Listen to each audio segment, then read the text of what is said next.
27-ci dərsə xoş gəlmisiniz. Efeslilərə 4-cü fəsildə oxuduğumuz 5-guşəli xidmət haqqında danışacağam. Bugünkü dərsimizdə həvari, peyğəmbər, müjdəçi, pastor və müəllim xidmətləri haqqında danışacağıq. Amma bu dərsimiz adətən bu xidmətlər barədə sizin nə vaxtsa eşitdiyiniz təlimlərə bənzər deyil. Məqsədim bu mövzu ilə bağlı dini eynəkləri çıxarmağımızdır. İlk imanlılar cəmiyyətindəki imanlıların bu xidmətləri necə keçirdiklərini görə bilmənizi istəyirəm. Özü də biz bunları bir vəzifə deyil, idarəçilik nöqteyi nəzərindən araşdıracağıq. Məsihin bədəninin hər bir üzvü fəal olaraq düzgün işləməlidir. Bu halda biz təkcə ailələri deyil, bütün şəhərləri Məsihə gətirəcəyik. Mən buna inanıram. İndi isə gəlin dərsimizə başlayaq.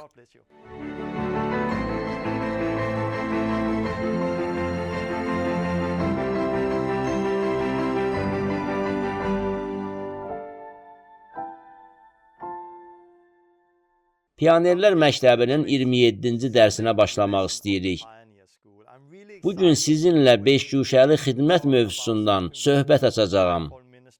Son 2 dərsimizdə imanlılar cəmiyyəti haqqında danışmışdım. Həmçinin 2 dərs əvvəl mən imanlılar cəmiyyətinin ailə ilə oxşarlığı barədə də danışmışdım.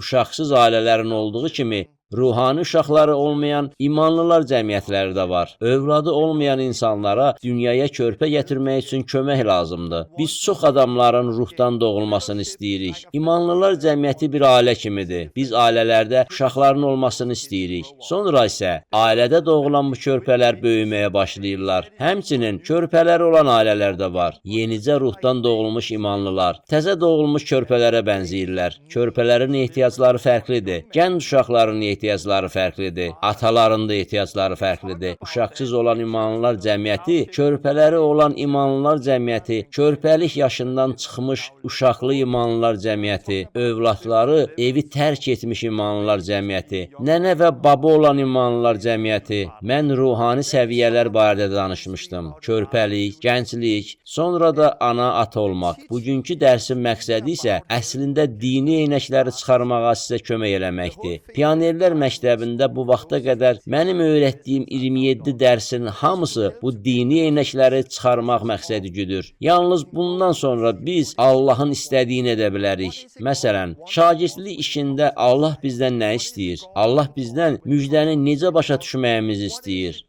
Allah imanlılar cəmiyyətinə dair bizdən nə istəyir? Bəzi insanlar bizim indi imanlılar cəmiyyəti haqqında danışdıqlarımızın nümunəvi bir kilsə olduğunu düşünəcəklər. Əgər siz bunları etsəniz, imanlılar cəmiyyətiniz olacaq. Mən nümunəvi bir imanlılar cəmiyyətinin mövcud olmasına inanmıram. Əsas DNT-dir. Əsas insanlardır. Mən xüsusi bir kilsə modelini qurmaq istəyən cəmiyyətdə olmuşam. Onlar bir araya gəlib, bütün bunları mərhələlərlə ardıcıl yerinə yetirirdilər. Əslində bu heç də yaxşı nəticə verməyib. Daha sonra mən eyni mərhələləri addım-addım keçən başqa bir cəmiyyətdə olmuşam. Bu çox yaxşı nəticə verib. Çünki insan ancaq özündə olanları verə bilər. Bəzi yerlərdə olan imanlıların isə özlərinin həyata ehtiyacları var. Onlar pionerlər məktəbində verdiyim təlimin bəzi hissələrini başa düşməlidirlər. Bugün mən sizə dini eynəyimizi çıxarmağa, kömək etməyə davam etmək istəyirəm.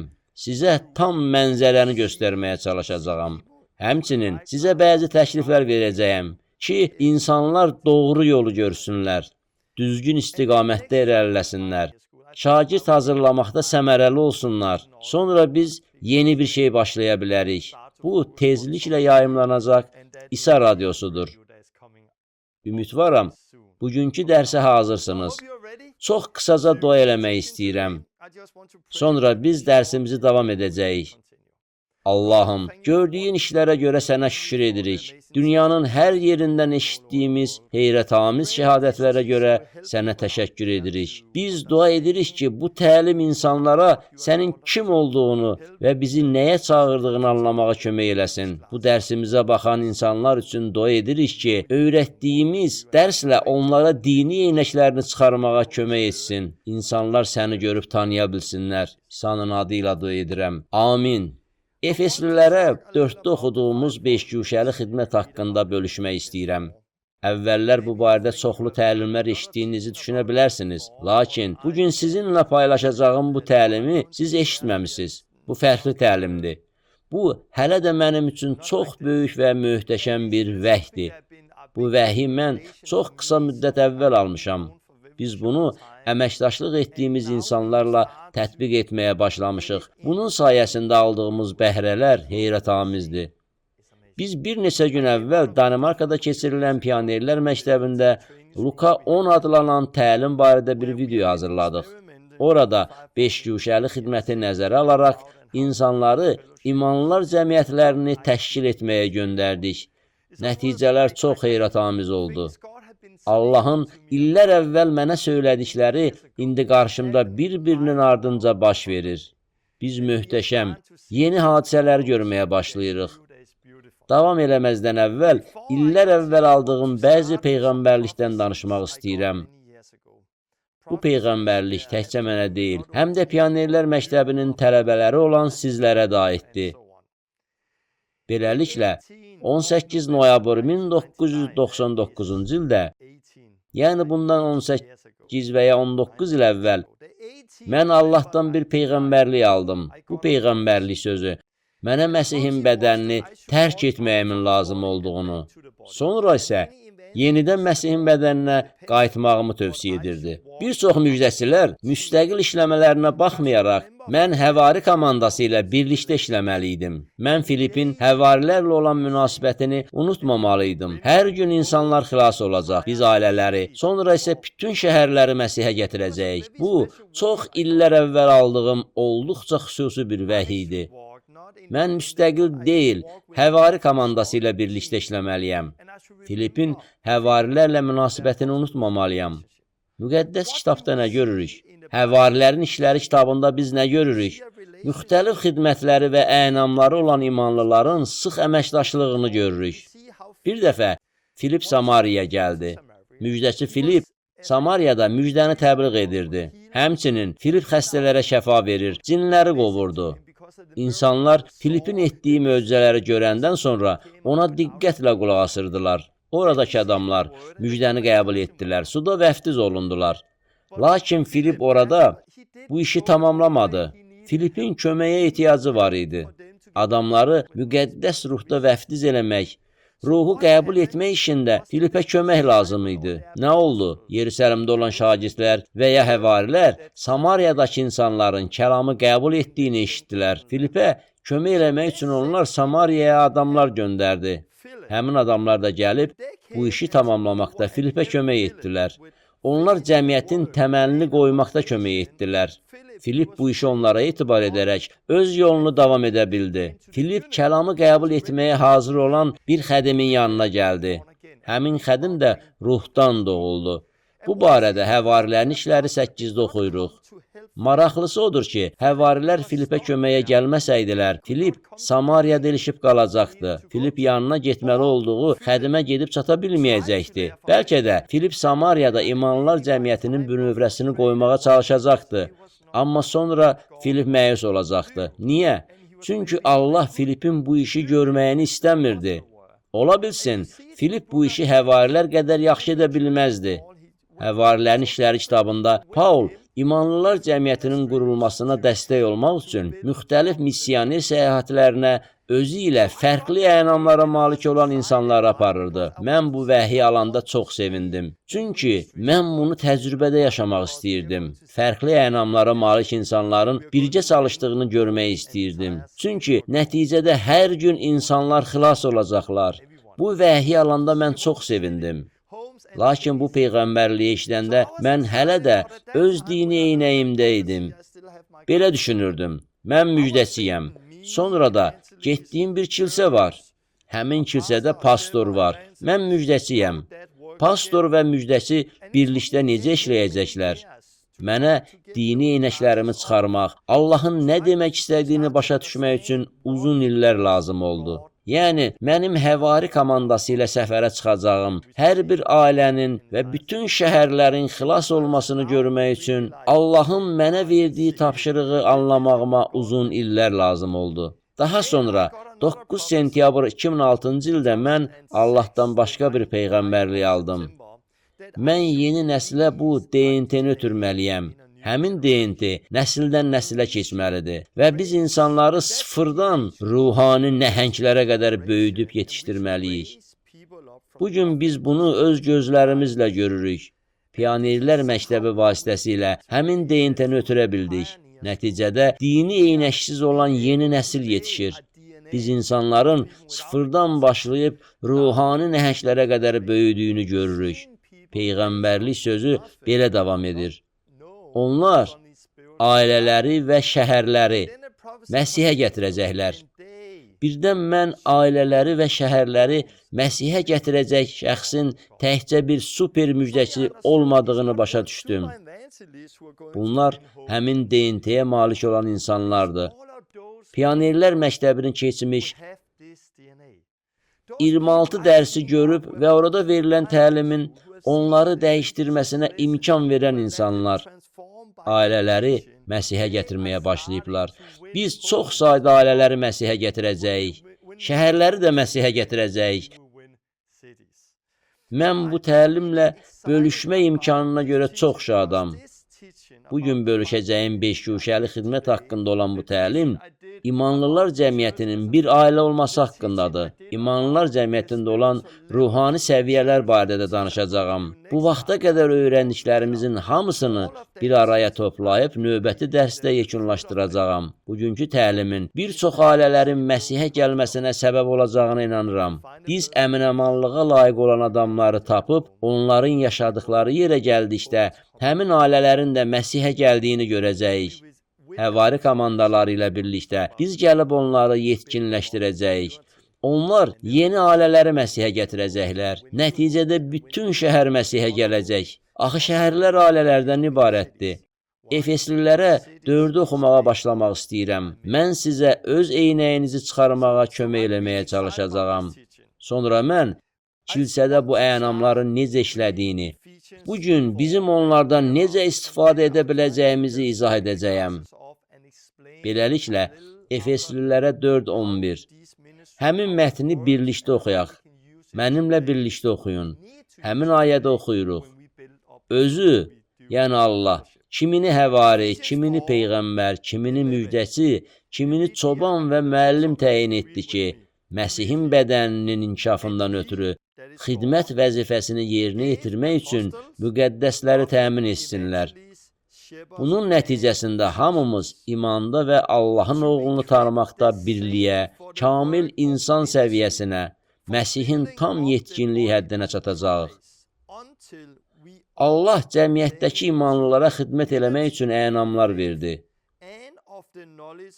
Allah müqəddəsləri inkişaf etdirmək üçün, onları xidmətə hazır eləmək üçün həvari, peyğəmbər, müjdəçi, pastor və müəllim ənamlarını verdi. Allah bu ənamları niyə verdi? Müqəddəsləri inkişaf etdirib, xidmətə hazır etmək üçün, kamil insan səviyyəsinə çatdırmaq üçün. Belə ki, artıq insanların kələkbazlığı ilə bizi yoldan azdırmaq üçün hazırladıkları hilələrlə, cürbəcür təlimin küləyi ilə çalxalanan və ora-bura sürüklənən körpə uşaqlar olmayaq. Biz insanları yetişdiririk. Körpəlikdən gəncliyə qədər. Sonra isə atalıq səviyyəsinə qədər çatdırırıq. İnsanları necə yetişdirmək olar? Allahın imanlılar cəmiyyətində bizə verdiyi ənamlardan istifadə edərək. Daha sonra Paul yazır ki, biz yetkinləşək və daha körpə uşaqlar olmayaq. 15-ci ayədən başlayaraq oxuyuruq.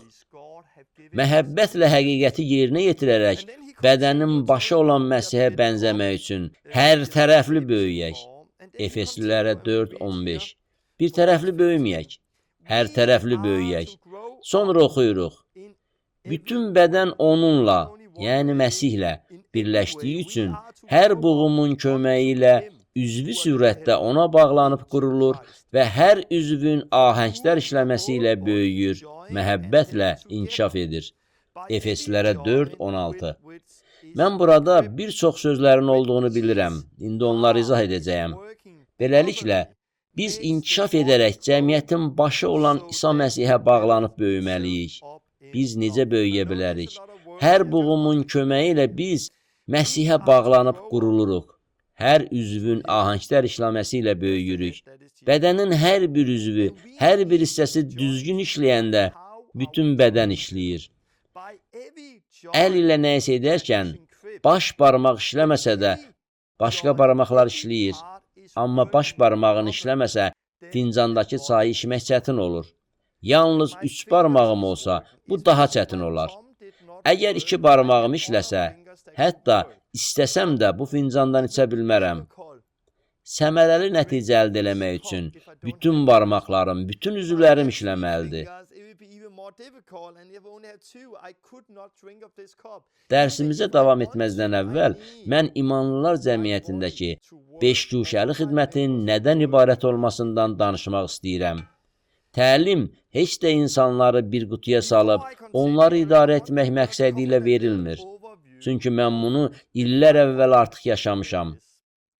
Müqəddəs kitabda oxuduğumuz 5 guşəli xidmətlər haqqında danışarkən, bunları bir əl kimi yadda saxlamaq çox asandır. Beləliklə, həvari baş barmağa oxşuyur. Həvari göndərilmiş elçi deməkdir. Həvari çox vaxt göndərilən bir elçidir. Yəni, həvari indi bir yerdədir. O, nəyinsə əsasını qoyub üzərində qurur. Lakin bundan sonra həvari növbəti yerə gedir, yola çıxır. Çünki bu yerdə o artıq işini bitirib. Beləliklə, həvari irəli gedir. Müqəddəs ruh gəlib onu növbəti bir yerə istiqamətləndirir. Yəni, bu bir həvari, elçidir. Bəs həvarinin xüsusiyyəti nədən ibarətdir? Onda 5 guşəli xidmətlərin hərəsindən biraz var. Onun az miqdarda peyğəmbərlik etmək qabiliyyəti var. Həmçinin həvari güclü müjdəçidir. O, müəllim kimi də təlim verə bilir. Bəzən həvari kilsədə pastorluq edir. Bu hərəkətləri keselə barmağınızla da etməyə çalışın. Lakin bunu etmək mümkün deyil. Sonra peyğəmbərdir. Peyğəmbər yol göstərən şəxsdir. O, Allaha tərəf gedən yolu göstərir. Sən ona qulaq asmalısan. Çünki yol budur. Həyatınızda günah var. Tövbə etməlisiniz. Peyğəmbər həvari ilə birlikdə lazım olanda atəş aça biləcək tapancaya bənzəyir.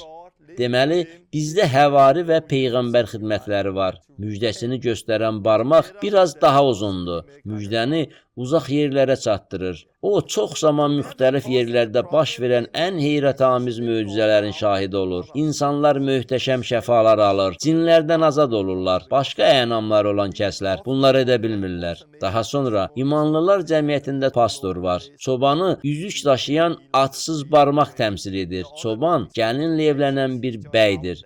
Burada əsas sevgi və məhəbbətdir. Sonra əlimizdə kesələ barmağımızdır. O, insanların Allahın kəlamını eşitmələri üçün onların qulaqlarındakı tıxacları çıxaran bir xidmətçidir. O, məhz Allahın kəlamı üçün çalışır. Beləliklə, barmaqlar 5 guşəli xidməti təmsil edir. Əvvəllər mən bunları çox səhv başa düşürdüm. Bu barədə sizinlə bölüşmək istəyirəm. Təəssüf ki, bir çox yerdə bunu səhv edirlər. Mən bir qədər böyüyəndən sonra kilsədə olanlar mənə dedilər, Torben, indi sən müjdəçisən. Bəli, indi mən müjdəçiyəm. Sən müjdəçisən, çünki insanlara Allah haqqında danışmağı sevirsən. Bizimlə birlikdə küçələrə çıxacaqsan. Buna görə də onlar məni müjdəçi kimi təbliğə göndərdilər. Bundan sonra daha kilsənin müjdəni paylaşmağa ehtiyacı qalmır. Kilsədəki insanları müjdəçiliyə çıxarmağa çalışanda onlar bunu deyirlər. Bu işlə Torben məşğuldur. O, insanlara müjdəni danışır. Daha mən gedib başqalarına İsa haqqında danışmamalıyam. Çünki artıq Torben bunu edir. Bu çox yanlış bir fikirdir. Əvvəldən bu belə nəzərdə tutulmamışdı. Başqa bir məsələ isə budur. İnsanları bir qutuya salmaq üçün çox zaman bundan istifadə edirlər. Mən ruhdan doğulduqdan sonra müjdəni paylaşmağı çox xoşlayırdım. İnsanlara İsa haqqında danışmağı həmişə sevmişəm. Beləliklə, mən hər zaman insanlara İsa haqqında danışırdım. Güclü bir müjdəçi idim. Əvvəldə mən kilsənin tutduğu mövqeyi xoşlamırdım. Kilsəni və oradakı insanları bəyənmirdim. Biz insanları Məsihə gətirməliyik. Gəlin küçələrə çıxaq, insanları Məsihə gətirək. Amma birdən mənim ürəyim dəyişdi. Çünki mən daha küçələrə çıxıb insanlara müjdəni danışmaq istəmirdim. Mən daha böyük işlər görmək istəyirdim. Kilsədə olmaq və kilsədə olanları öyrətmək istəyirdim. Küçələrdəki insanları Məsihə gətirmək üçün kilsədəkiləri öyrətmək lazım idi. Bu, müqəddəs kitabda oxuduqlarımla eyni idi. Bu həqiqətə daha yaxındır. Müqəddəs kitabda mən bunu oxuyuram. Allah xidmət üçün müqəddəsləri öyrədib təmin eləmək üçün bu ənamları vermişdi. Müjdəçi yalnız müjdəni paylaşan bir xidmətçi deyil. Müjdəçi müqəddəslərə müjdəni paylaşmağı öyrədən, onları təmin edən bir kəsdir. Müəllim isə heç də təkcə təlim verən şəxs deyil. Müəllim həmçinin müqəddəslərə təlim verməyi öyrədən şəxsdir ki, onlar da küçələrə çıxıb başqa insanlara təlim verə bilsinlər. Çünki şagird hazırlamaq hər bir imanlıya tapşırılır. Gedin və şagird hazırlayın. Onları suda vəftiz edin. Onları hər şeyə riayət etməyi öyrədin. Öyrətmə işi neçə nəfərə tapşırılıb? Hamıya. Hər birimizə müəllim olmaq tapşırılmasa da, hər kəsə öyrətmək tapşırılıb. Müjdəçilik işi də hər bir kəsə tapşırılıb. Amma hamının müjdəçi ənamı olmasa da, hamı müjdəni paylaşmağa çağırılıb. Kilsədə hamının peyğəmbər xidməti olmamalıdır. Lakin müqəddəs kitab deyir ki, hamımız peyğəmbərlik etməliyik. Çox vaxt biz xidmət üçün verilmiş ənamları səhv başa düşürük. Adətən biz belə düşünürük. Mən pastoram, müjdəni gedib paylaşmağıma ehtiyac yoxdur. Yaxud da öz-özümüzə fikirləşirik. Mən müjdəçiyəm. İnsanların qayğısına qalmaq mənim işim deyil. Bəsdirin görək, biz ehtiyacı olan insanlara kömək etməliyik. Müəllim insanları qutulara salmamalıdır. Çünki biz bu qutunun içində böyüyürük. Siz əvvəlcə bir xidmətdə ola bilərsiniz. Böyüyəndən sonra isə müxtəlif sahələrdə xidmət edə bilərsiniz. Biz müqəddəs kitabdan Paulun Timoteyə bu barədə dediyini oxuya bilərik. Sonra biz Paulun özündə müxtəlif ənamlarını görürük. Bəzən o özünü çoban, bəzən həvari və ya müjdəçi adlandırır. Eyni ilə Timotey də. Şəxsən mən özüm illər əvvəl daha çox müjdəçi idim. Amma sonra mən həm müjdəçiliyi, həm də kəlamı öyrətməyə xoşladım. Kilsə üzvlərini müjdəni paylaşmaqları üçün öyrədirdim. Ancaq bir neçə ildən sonra Allahın mənə yeni imanlılar cəmiyyətlərini təşkil etmək barədə söylədiyini hiss elədim. Birdən ürəyimdə imanlılar cəmiyyətlərini təşkil eləməyə arzusu yarandı. Məhz bu səbəbdən də mən Sonuncu Reformasiya adlı kitabı yazdım. Amma əvvəllər qeyd elədiyim kimi çoxlu qutular var. Bu çox maraqlıdır. Danimarkada bir çox insanlar mənim yanıma gəlib bu cür qadağalar qoyurlar. Torben, sənə imanlılar cəmiyyətini təşkil etməyə icazə verilmir. Çünki sən pastor deyilsən. Axı sən müjdəçisən. Sən imanlılar cəmiyyətini təşkil edə bilməzsən. Axı mən bunu istəyirəm. Xeyr, yox. Sənə bunu etməyə icazə verilmir. Axı istəyirəm. Olmaz. Get müjdəçiliyini elə. Bizə də imkan ver ki, imanlılar cəmiyyətlərini təşkil edək. Mən bunları eşidəndə çox məyus oldum. Sonra bir gün şagird qrupları ilə işləyən insanlarla görüşmək üçün Kopenhagenə getdim. Mən o vaxt biraz məyus vəziyyətdə idim. Kimsə məni salamladı. Halleluya Torben, səninlə tanış olmağıma şadam. İşlədiyin sahə nədir? Bu zaman mən başımı yerə tikib cavab verdim. Məncə müjdəçi. Bunu söyləmək mənim üçün çətin idi. Çünki elə bilirdim, o məni oradan qovacaq. Sən bu toplantını tərk eləməlisən. Çünki sən müjdəçisən. Burada söhbət imanlılar cəmiyyətlərini təşkil eləməkdən gedəcək. Mən bunu gözləyirdim. Çünki bütün məsihçi həyatım boyu mən bu sözləri eşidirdim. Amma o dedi, halleluya, bizə daha çox müjdəçi lazımdır. Pastorlar imanlılar cəmiyyətlərini təşkil edə bilməzlər. Mən bunu eşidəndə gözlərimdən dini eynəyimin düşdüyünü hiss elədim. Necə? Bu sözləri eşitməyi gözləmirdim. Xristiyan olaraq bütün həyatım boyu mənə təkcə bir söz deyilirdi. Sən bunu və bunu edə bilməzsən. Amma mən qutudan çıxandan sonra bunun tam əksini deyən bir nəfərlə qarşılaşmışdım. Allah məni bu yolda öyrədirdi. Sonra isə mən böyüməyə və daha çox şeylər öyrənməyə başladım. Yəni artıq imanlılar cəmiyyətlərinin təşkil edilməsi və buna bənzər işlərlə məşğul olmağa girişdim. İndi isə eynəklə yaşadığım əvvəlki həyatımda gördüklərimdən çox fərqli bir vəziyyəti görürdüm. İndi mən bunu izah etməyə çalışacağam. Yəni, bugün bütün olub keçənləri eynəksiz necə gördüyümü təsvir edəcəyəm. Bunu olduğu kimi sizə söyləyəcəm. Mən bunları fərqli rənglərlə işarə etmişəm. Məsələn, həvari narıncı rənglə işarə etmişəm. Deməli, həvari. Sonra isə Peyğəmbər ənamı. Mavi rəngdədir. Beləliklə, həvari peyğəmbər, sonra müjdəçi sarı rəngdədir. Pastor və ya çoban, bunların ikisi də elə eynidir, yaşıl rəng. Müəllimlik isə qırmızıdır. Beləliklə, beşguşəli xidmət budur. Burada müxtəlif ənamları görürük. Mən həvarini biraz yuxarı sürüşdürəcəyəm. Çünki həvari xüsusi ənamdır. Həvari peyğəmbər, müjdəçi, pastor və müəllim. İndi isə biz eynəklərimizi çıxartmalıyıq. Bunlar heç də vəzifələr deyil. Yəni, piramidanın başında həvari və peyğəmbər vəzifələri yer alır. Sonra isə müjdəçi və pastor gəlir. Lap aşağıda isə müəllimdir. Xeyr, bunlar sizin Məsihin bədənində hansı xidməti yerinə yetirdiyinizdən danışır. Yəni, siz cəmiyyətdə axsaqqal ola bilərsiniz. Siz axsaqqal kimi xidmət edirsiniz. Siz şagirsiniz, hamımız şagirdik. Amma yenə də daxilinizdə bir qədər fərqli xüsusiyyətləriniz də var. Bəzən siz peyğəmbər kimi səyahət edirsinizsə və ya peyğəmbər kimi göndərilirsinizsə, başqa vaxt isə siz ya müjdəçi, ya pastor, yaxud da bir müəllim kimi də göndərilə bilərsiniz. Siz müqəddəsləri xidmətə hazırlamaq və onları öyrətmək üçün göndərilirsiniz. Hesab edirəm ki, bunların hamısı səyahət edən xidmətçilərdir. Eyni zamanda onlar kilsədədirlər və imanlıları öyrədirlər. Məqsədimiz bu deyildir. Hə, mən pastor olmaq istəyirəm. Mən isə müjdəçi olmaq istəyirəm. Xeyr, məqsədimiz Məsihin şagirdi olmaqdır. Məqsədimiz Məsihə bənzəməkdir. Bu səbəbdən biz belə deməməliyik. Yox, mən müjdəçilik edə bilmərəm, çünki ənamımı hələ bilmirəm. Bu cür fikirləri beyninizdən atın. Əlbəttə, siz İsanı sevdiyiniz üçün müjdəni vəz etməlisiniz. Əlbəttə, siz peyğəmbərlik etməyə can atmalısınız. Çünki bu, imanlılar cəmiyyətini inkişaf etdirir. Əlbəttə, siz insanların qeydinə qalmalısınız. Çünki siz şagirsiniz. Məsihin şagirdi Məsih kimi olmaq istəyir. İsa'nın etdiyi bütün işləri etməlidir. Beləliklə, bunların hamısı bir qutuda olmamalıdır. Bu, müəyyən bir vəziyyəti izah edir. Yəni, bu, imanlılar cəmiyyətlərində insanların vəziyyətini izah edir. Biz bunlardan biri olmağa can atmırıq. Sadəcə, bu göstərir ki, imanlılar cəmiyyətində olan insanlar müxtəlifdirlər. Onların fərqli deyintiləri var. Onların çağırışları da bir-birindən fərqlənir. İcazə verin bunu izah edim. Mən bu yaxınlarda Pionerlər Məktəbində Luka 10 üzrə dərs deyirdim. Mən bu beşguşəli xidmət haqqında təlim verdim.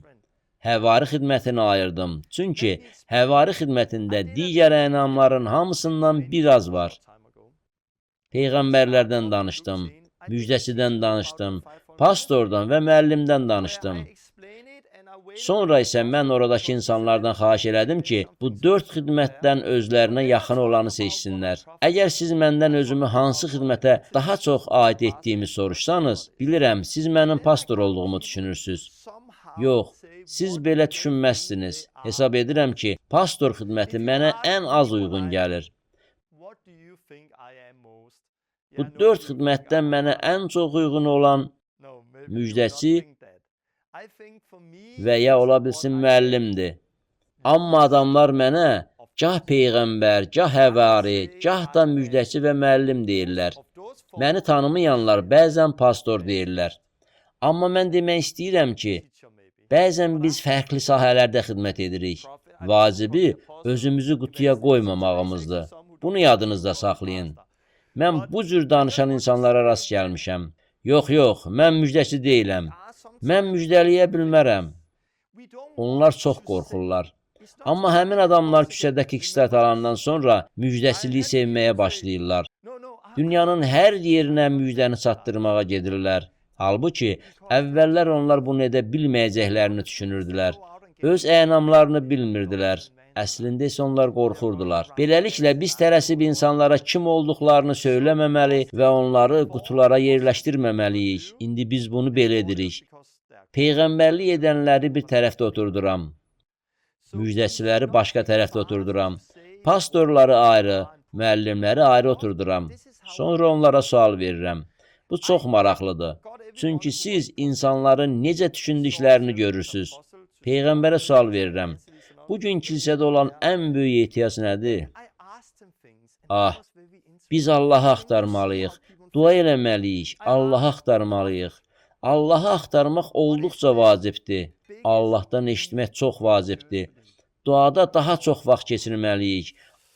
Allahın səsini dinləməliyik. Müqəddəs ruhu eşitməliyik. Bugün kilsədə ən böyük ehtiyac məhz budur. Sonra müjdəçiyə eyni sualı verirəm. O deyir, İlk növbədə məhvə gedən insanlara müjdəni çatdırmalıyıq. İnsanlar məhvə gedirlər. Əgər biz heç nə eləməsək, onlar cəhənnəmə gedəcəklər. Həlakə gedən insanlara müjdəni çatdırmalıyıq. Əlbəttə, Allahı da axtarmalıyıq. Amma məhvə gedənlərə müjdəni çatdırmaq daha vacibdir. İnsanlar hər gün ölürlər. Hər gün 150 min insan vəfat edir. İmanlıları öyrətməliyik. Müjdəni özümüz başa düşməliyik ki, sonra onu vəz eləyə bilək. Müjdəçilərin ürəyində ən böyük arzuları budur. Sonra eyni suala pastor belə cavab verdi. Əlbəttə, bunların hamısı yaxşıdır. Amma insanlar ruhdan doğulandan sonra körpələr kimi olurlar.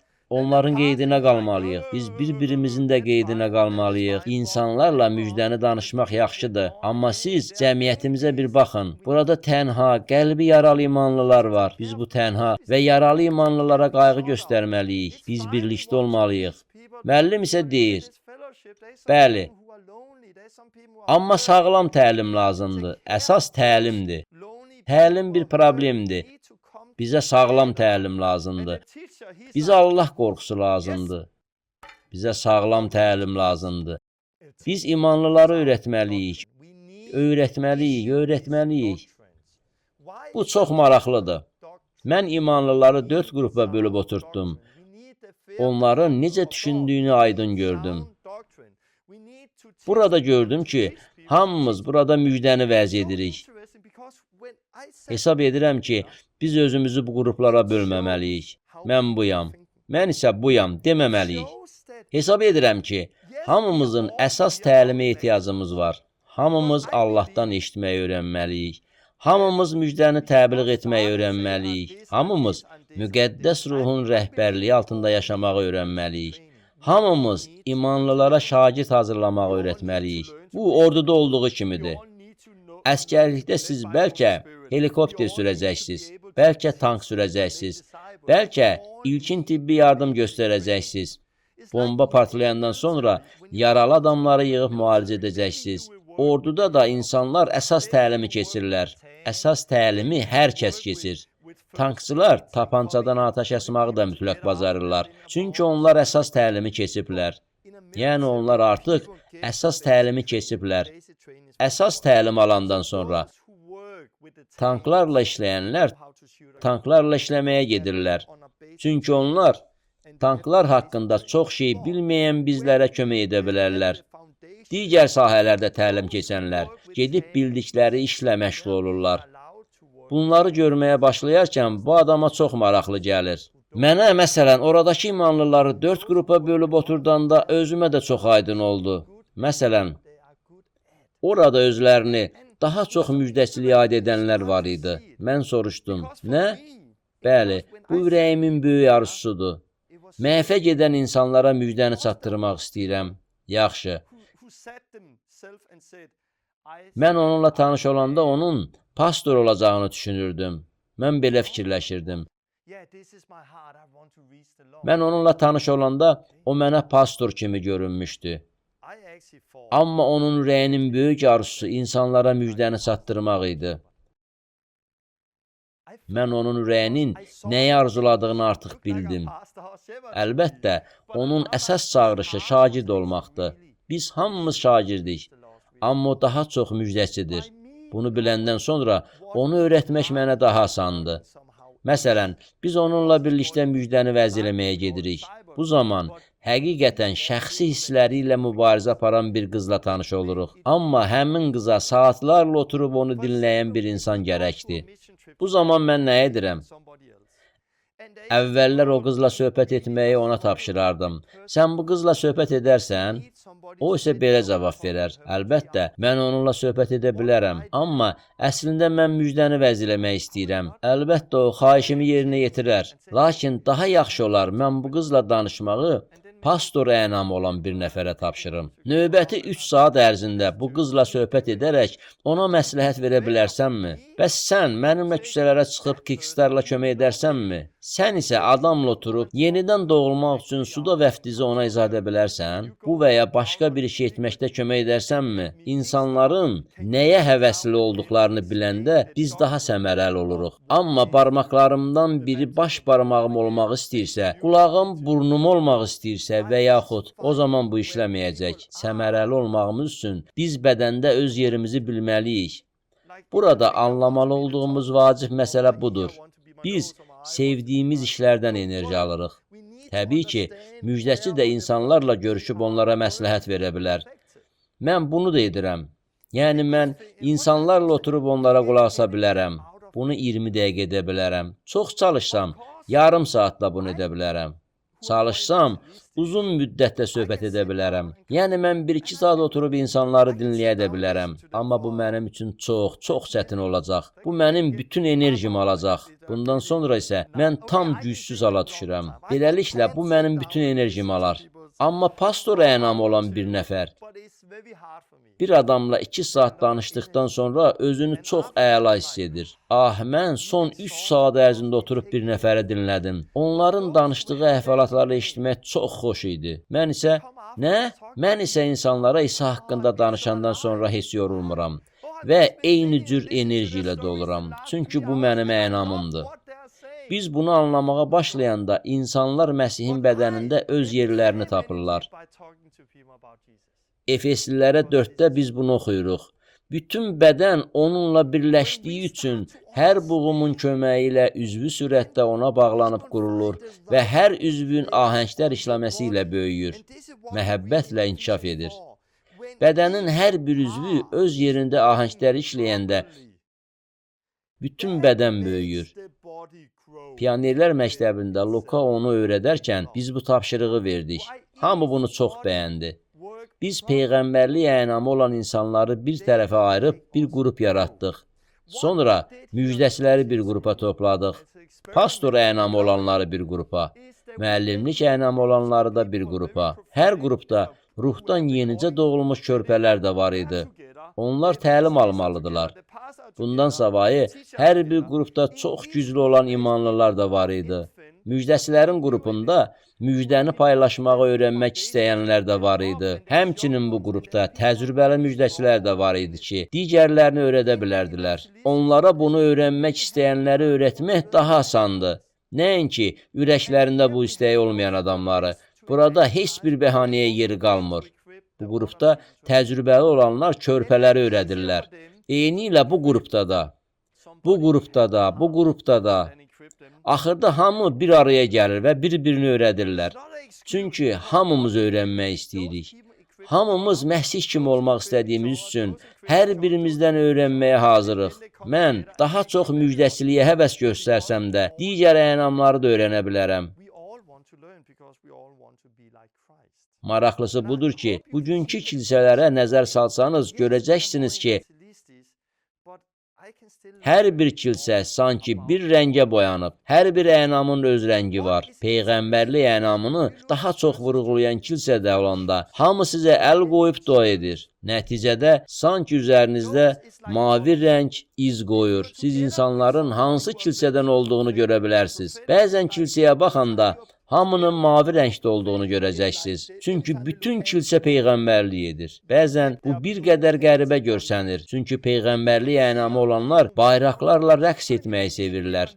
Beləliklə, bu kilsədəki Məsihin bədəni mavi rəngdədir. Digər kilsədə yalnız sarı rəngdə olanları görmək olar. Hamısı müjdəçidir. Hamısı sarı rəngdədir. Amma yalnız bir rəngdən istifadə edərək şəkil çəkmək çətindir. Belə şəkil gözəl olmaz. 2 rənginiz olsa, şəkil daha gözəl alınar. Bütün rənglərdən istifadə etsəniz, onda çəkdiyiniz şəkil daha da gözəl olacaq. Siz şəklin xırdalıqlarını da görə bilərsiniz. Məsihi heç vaxt görmədiyiniz bir şəkildə görə bilərsiniz. Mən bunu görə bilərəm. Məsələn, mən Danimarkada bir kilsə tanıyıram.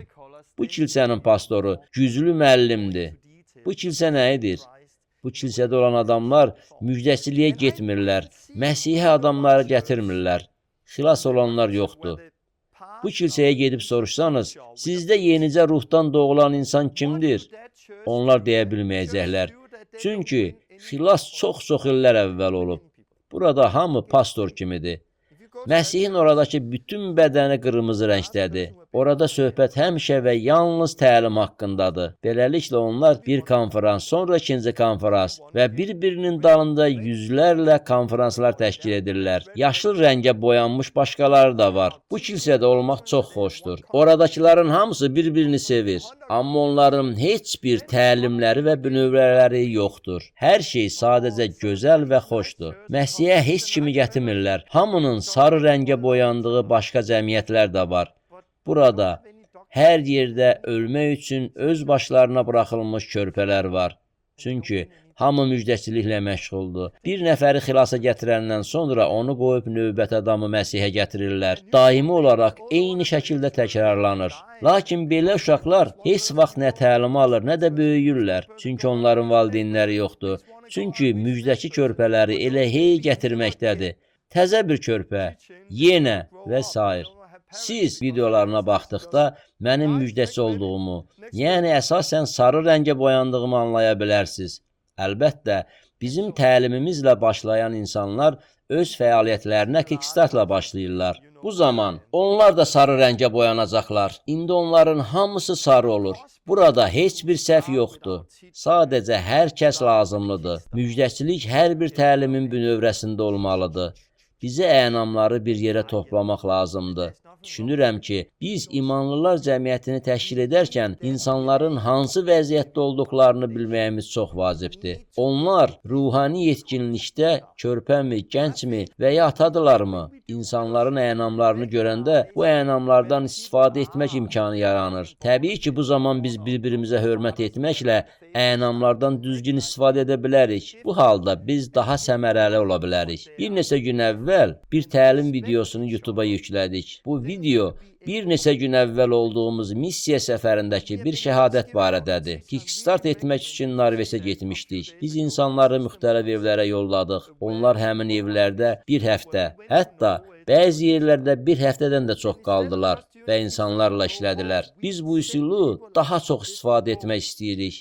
Mən gələcəkdə nəyi görürəm? Gələcəkdə bizim bircə çalışan həvari komandalarımız olacaq. Hər kəsə müjdəni vəz etmək tapşırılıb. Müjdəni vəz etmək gündəlik həyat tərzimiz olmalıdır. Bunu bir-birimizə öyrətməliyik. Amma elə insanlar var ki, onlar əmin-amanlığa layiq olan adamı tapmaqda olduqca bacarıqlıdırlar. Bu insanlar hər dəfə uğurlu olurlar. Çünki onlar bunu yaxşı bacarırlar. Onlar gedib əmin-amanlığa layiq olan adamı dərhal tapırlar. Həmin adamın evinin qapısı onların üzünə açılır. Belə müjdəçilərə ehtiyacımız var. Çünki onlar hamını öyrədə bilərlər ki, hamı bunu bacarsın. Biz hər kəsin ənamını görüb, hər kəsi müvafiq işə istiqamətləndirməliyik. Müjdəçi bir evi tapandan sonra həmin ev əhli İsa'nı qəbul etdikdən sonra bu müjdəçi Filip və yaxud digər müjdəçilər kimi yolunu davam edə bilər. Biz isə həmin evə bir həvari qrupunu göndərə bilərik. Oraya müəllim gedir, peyğəmbər gedir, müjdəçi gedir. Biz bunun necə böyüdüyünü görürük. İndi isə həvaridən danışaq. O digərlərindən fərqlidir. Həvaridə bütün 4 ənamın hərəsindən biraz var.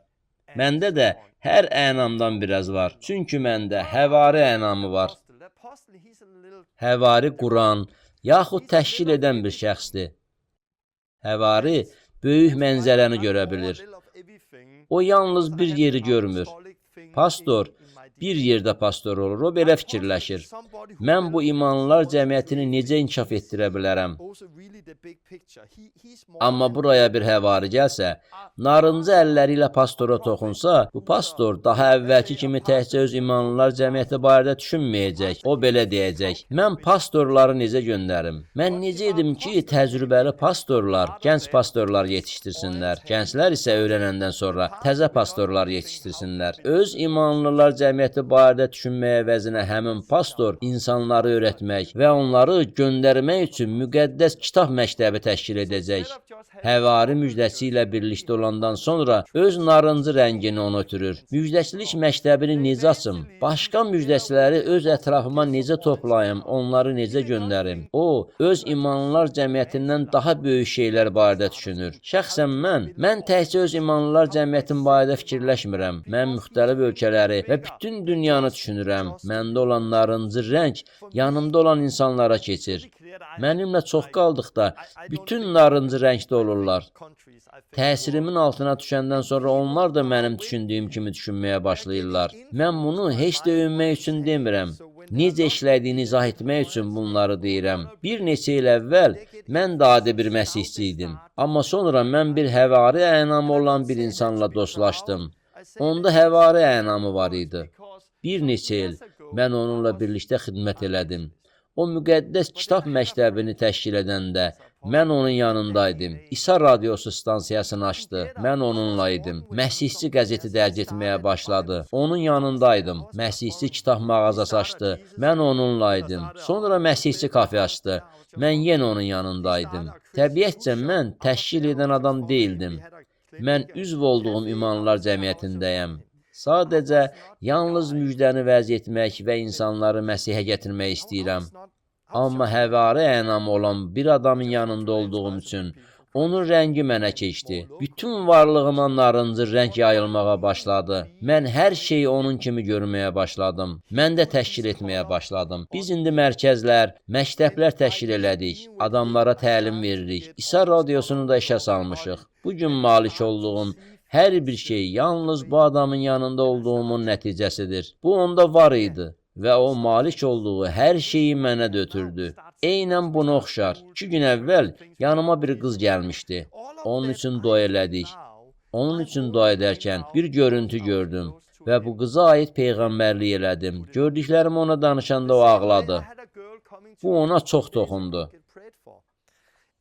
Sonra o mənə bunları yazdı. Ağlamağımın və sənin peyğəmbərliyinin mənə belə toxunmağının səbəbi budur.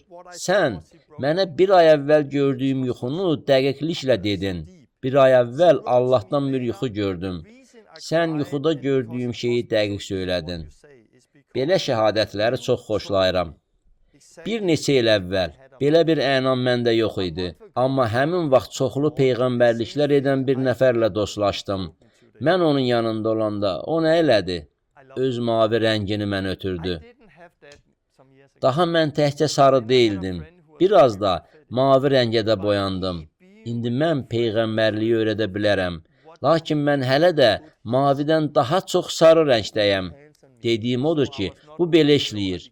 Deyək ki, siz tamamilə yalnız mavi rəngdəsiz. Amma biraz sarı rəngə boyanmaq istəyirsiniz. Digər ənamlarda istəyirsiniz. Buna görə də fərqli ənamları və xidmətləri olan insanlarla birlikdə olun. Onların təsiri altına düşün. Həmçinin bizim sadəcə yerli imanlılar cəmiyyəti deyil, daha böyük mənzərəni görməyimiz üçün bir həvarinin yanımıza gəlməsi lazımdır. Həvari bu adamları öyrədib xidmətə göndərəcək. Təcrübəmdən bilirəm ki, bu işləyir. Burada söhbət insanları bir qutuya qoymaqdan getmir. Həmçinin imanlılar cəmiyyətində digər ənamlar da var. İman, yardım eləmək, iyanə vermək və s. Bunlardan başqa da bir çox ənamlar var. Bu bizə nələri göstərir? Birincisi bu göstərir ki, lap əvvəldən, yəni siz ruhdan doğulanda sizə verilən ilk tapşırıq Məsihin ardınca getməkdir, ona bənzəməkdir, Məsihdə böyüməkdir.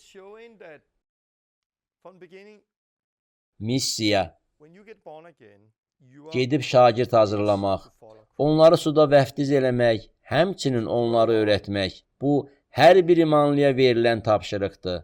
Bu, yalnız bir neçə nəfər üçün deyil, bu tapşırıq hər kəsə verilir. Hər birimiz hər gün şagird hazırlaya bilərik. Hamımız qonşumuza şəhadət verməklə onu Allaha gətirə bilərik. Hər birimiz ən azından bir nəfərlə oturub onu öyrədə bilərik.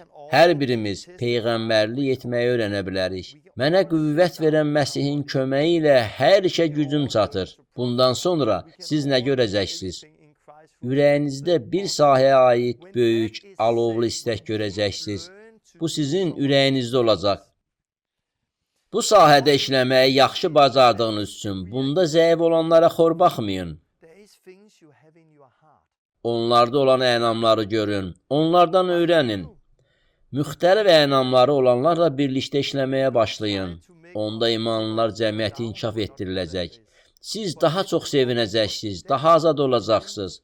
Çünki Allahın sizə verdiyi tapşırığı yerinə yetirəcəksiniz. Məsihin bədənində də siz daha səmərəli olacaqsınız. Çünki hamı qaçıb eyni işi görməyəcək. Biz fərqliyik. Mən bugün dünyada artıq beşguşəli xidmətə inanmayan, kədərli bir vəziyyətin yaranmış olduğunu görürəm. Müəllimlər rəhbərliyi öz əllərinə keçiriblər. Bu müəllimlər bugün artıq həvari və peyğəmbərlərin olmadığını öyrədirlər. Onlar həmçinin öyrədirlər ki, pastor və müəllim eyni ənamdır. Təkcə müjdəsi qalır. Müjdəsi rəhbər ola bilməz, çünki bu imanlılar cəmiyyətində əsas təlim verməkdir.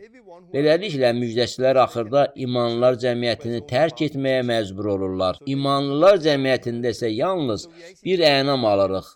Təlim, təlim, təlim. Xeyr, əsas ənam təlim deyil. Məsihin bədəninin hər bir üzvü birlikdə işləməlidir. Bu təlimi götürüb bir qutu yaratmayın. Diqqət mərkəzində Məsih olmalıdır. Beləliklə nə etməlisən? Əgər, məsələn, müəllimlik sahəsində öyrənmək ehtiyacını duyursunuzsa, cəmiyyətinizdə bu ənam olan insanları tapın. Kəlamı yaxşı bilən insanları tapın və onlarla birlikdə çoxlu vaxt keçirin. Həmin imanlıların rəklərinin sizə keçməsinə imkan verin. Əgər siz çox güclü müjdəsi olmaq istəyirsinizsə, o zaman müjdəsi ənamı olan imanlıları tapın. Onlarla vaxt keçirin. Onların rəngi sizə keçsin. Bu heç də o demək deyil ki, siz bunu etməklə sırf müjdəsi olacaqsınız. Siz sadəcə müjdəni vəz eləməyi öyrənəcəksiniz. Şəxsən mənim öyrənməyim üçün müjdəsinin ətrafında olmağıma ehtiyac yoxdur. Çünki mən bu sahədə güclüyəm. Mən daha çox pastorlarla, müəllimlərlə və digər ənamları olan imanlılarla daha çox vaxt keçirməliyəm. Çünki mən öyrənəcəyəm və hər ənamdan istifadə etməyə bacaracağam. Bu təlim sizi bir qutuya salmaq üçün deyil. Bu dərs Məsihin bədəninin müxtəlif üzvlərdən ibarət olduğunu göstərmək üçündür. İnsanları azad eləmək üçündür. İmanlıların ənamlarını tanımağa başlamaq üçündür. Sizin kiçik bir ev qrupunuz varmı? Bu dərsi onlara göstərin. Birlikdə oturub nə etməyi sevdiyiniz haqda danışın. Ənamınızın nə olduğu barədə danışın. İnsanların ənamlarını başa düşəndən sonra onları düzgün qaydada yerləşdirə biləcəksiniz. Siz bir bədən kimi birlikdə işləməyi öyrəndikdən sonra insanları Məsihə gətirməklə, onları bir imanlı kimi yetişdirməkdə, müqəddəs ruhun rəhbərliyi ilə onları yeni ərazilərə göndərməkdə daha səmərəli olacaqsınız. Birlikdə siz daha çox bəhrə verə biləcəksiniz. Bu dəfə paylaşmaq istədiyim elə budur. Növbəti dəfə onlayn Pionerlər Məktəbinin sonuncu dərsi olacaq. Gələn dərsdə mən Rəbbin süfrəsi haqqında danışacağam. Sizə birlikdə toplaşanda nə edə biləcəyinizi deyəcəm. Əhdi cədid imanlılar cəmiyyətlərini necə təşkil edə biləcəyinizə dair fikirlər söyləyəcəm. Beləliklə, bu təlim sizə imanlılar cəmiyyətinin nə olduğunu izah edir. Ruhani səviyyəni görməyə kömək edir. Allah sizə xeyir dua versin. Növbəti dərsdə görüşənədək. Sağ olun. With a DNA where you understand where churches are, DNA understand the spiritual level, a DNA where you understand the gifting God has given to the church. God bless you and see you next time. Bye bye.